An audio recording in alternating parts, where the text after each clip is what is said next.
And while world leaders have called for a thorough probe into what caused the explosion at the Al-Ali Hospital, which killed hundreds, the blast drew condemnation across the Arab world. There were huge protests against the attacks in many countries in the West Asian region. They also condemned the Israeli airstrikes that have killed several unarmed and defenseless people. In Jordan, thousands of angry protesters clashed with the security forces in an area around the Israeli embassy, expressing their anger against the deadly blast at the Gaza City Hospital. The security forces used tear gas to disperse the demonstrators trying to reach the embassy building.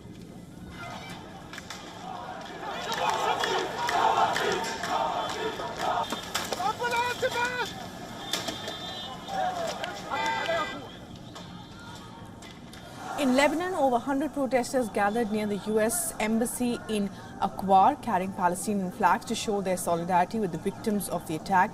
Security forces sprayed water and fired tear gas at the demonstrators after they started rocking the embassy's fence.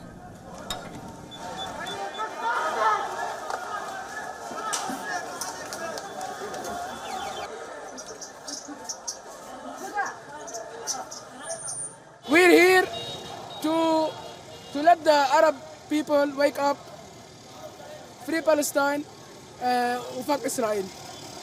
Okay, so it's time to wake up, please. In the West Bank, Palestinian security forces in Ramallah fired tear gas and lobbed grenades to disperse the protesters. The protesters threw rocks and chanted against the president of the state of Palestine, Mahmoud Abbas. This as popular anger boiled over after the deadly Gaza Hospital attack. The Palestinians blamed Israel. In Yemen's capital city of Sana'a, hundreds of demonstrators took to the streets as they protested against the attack in Gaza, showing their solidarity with the victims of the attack. People were seen waving Palestinian flags and chanting slogans. Hundreds of demonstrators gathered in central Baghdad. Protesters gathered near a bridge that connects the heavily fortified Green Zone, which is the base of the most government and foreign embassies, with Tahrir Square, the main protest area in central Baghdad. Anti-riot police were visible in large numbers at the bridge to prevent the crowds.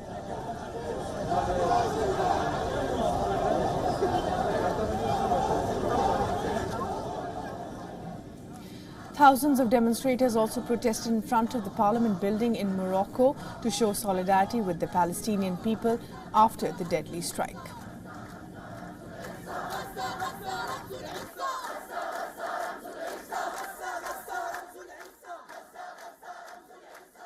هذه وقفة عاجلة تفاعلا مع هذه الجريمة الإرهابية الصهيونية التي حدثت هذه الليلة في حق أطفال ونساء وجرحى في مستشفى المفروض أنه بعيد كل بعد على أي أعمال حربية.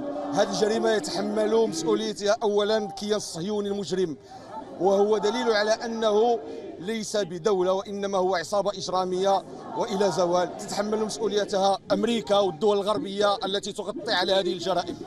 And protesters also gathered in front of the Israeli consulate in Istanbul, protesting against the deadly attack. The Turkish security forces were seen using pepper spray and water cannons to disperse the crowds as they tried to force themselves into the compound where the Israeli consulate is located. Protesters also rallied outside the French embassy in Tunis in support of the Palestinians and to demand accountability from foreign leaders for the attack.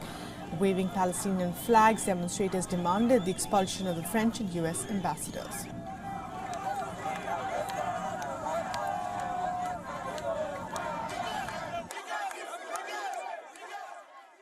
نحن في الشارع لو لازمنا نهبطوا للشارع لا أقل من طرد السفير الأمريكي، لا أقل من طرد سفير فرنسا، ولا أقل من طرد سفراء الدول المعتدية. حب نقول لهم يا توانسة كيفاش تنجم يجيكم النوم؟ كيفاش تنجموا تاكلوا الماكلة؟ وإخوانكم وأخواتكم في فلسطين صاير